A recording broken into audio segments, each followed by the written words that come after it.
ഖുർആൻ യാത്രയുടെ 20-ാം ദിവസം സൂറത്തുൽ നംലിൻ്റെ അവശേഷിക്കുന്ന ഭാഗം, സൂറത്തുൽ ഖസസ് പൂർണ്ണമായും, ഒപ്പം സൂറത്തുൽ അൻകബൂത്തിൻ്റെ ആദ്യ ഭാഗങ്ങൾ. ഇതാണ് വിശുദ്ധ ഖുർആനിലെ 20-ാം ജുസ്. മൂസാ നബി അലൈഹി ഇസ്ലാമിയുടെ ജീവിതം മുൻനിർത്തി അള്ളാഹുവിങ്കിൽ നിന്ന് ലഭിക്കുന്ന അപാരമായ കരുത്തും സഹായവും വിശ്വാസികളെ പരിചയപ്പെടുത്തുന്ന ഈ ഭാഗം വിശ്വാസികൾ പരീക്ഷണ ഘട്ടങ്ങളിൽ സ്വീകരിക്കേണ്ടുന്ന നിലപാടിനെക്കുറിച്ച് വിശദമായി പരാമർശിക്കുന്നുണ്ട്. അമ്മിഞ്ഞ നൽകി സ്വന്തം കുഞ്ഞിനെ പുഴയിൽ ഒഴുക്കേണ്ടി വന്ന മാതാവിൻ്റെ ഹൃദയത്തെക്കുറിച്ച് പരാമർശിച്ചുകൊണ്ടാണ്, പ്രവാചകൻ മൂസാ നബി അലൈഹി ഇസ്ലാമയുടെ ഉമ്മയെക്കുറിച്ച് സൂചിപ്പിച്ചുകൊണ്ടാണ് ഈ സൂറത്തിൻ്റെ ആദ്യ ഭാഗം തുടങ്ങുന്നത്.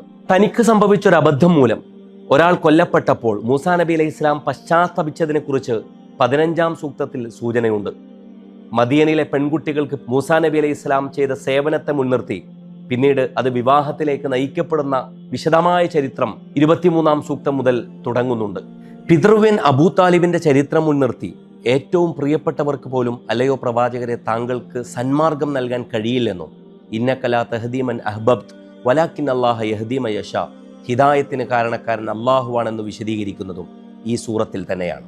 സമ്പത്തിന്റെ താക്കോലുകൾ ചുമക്കാൻ പോലും ഒരു കൂട്ടം ആളുകൾ വേണ്ടി വന്നിരുന്ന വലിയ ധനികനായ കാറൂനിനെ കുറിച്ച് സൂചിപ്പിച്ചുകൊണ്ട് അവനെയും അവൻ്റെ വീടിനെയും ഭൂമി വിഴുങ്ങുന്ന ചരിത്രം സവിസ്തരം വിശദീകരിക്കുന്നത് ഈ സൂറത്തിൽ തന്നെയാണ്.